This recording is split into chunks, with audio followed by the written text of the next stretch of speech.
Open Intelligence labels all your network security camera provided photos in different categories. The homepage has a feature which can show for each day you have selected a photos in a categories like, let's take a dog. This dog is a part of animals which this YOLO cannot very well detect, so it will have cats also in there. Usually persons and vehicles are going, the sorting is working very well, but I cannot show them because this is a live property. So for privacy reasons, I only show these animals.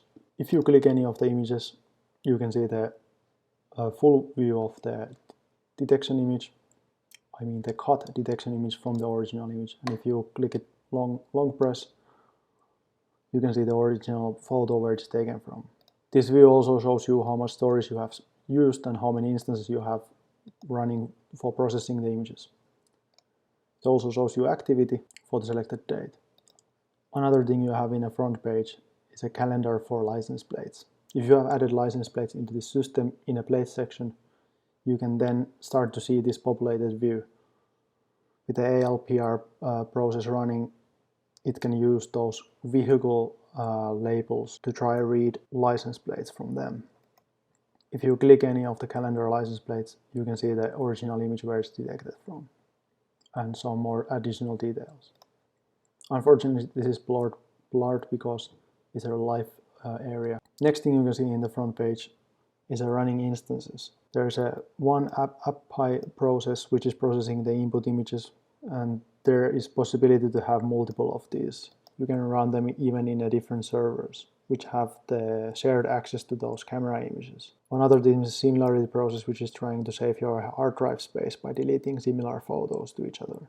Super Resolution Pi is a good process for making super resolution versions from small images like car labels, so the license plate reading can be improved. It can also be used for making people's faces or any person images a little bit better. But it mostly works best for the all kind of characters or sign, not really a face. It can transform them to look different people because of the model chosen behind it.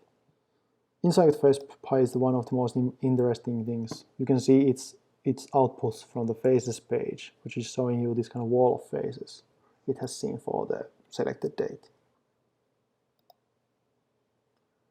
Cameras page shows you all the latest detections for each camera you have configured in the system. The view normally would look like this, a little bit better, but I set my view to wide. Anyway, it shows the data like this.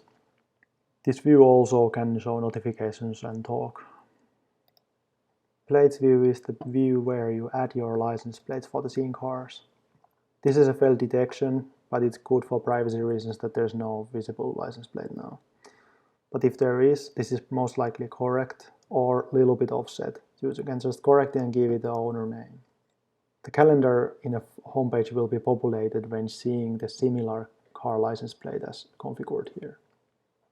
And if you scroll down into the same page, you can see the list of your added license plates you can edit or which are configured in the system. Another page is this faces.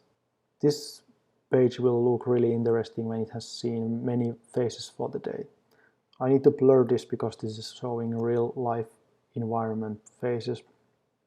But what happens is that there's a different individual labels of faces or images, and if you click them you can see the original image where it's taken from, and the time and the obvious stuff.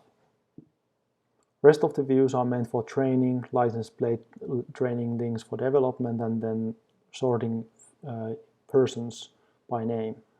History view will show, has an ability that you can select a camera and load images for one image per day to trying to detect weather changes or stuff like that. Configuration page, I cannot show it because my configuration is there, but it shows your current configuration for the system. You can do modifications to that.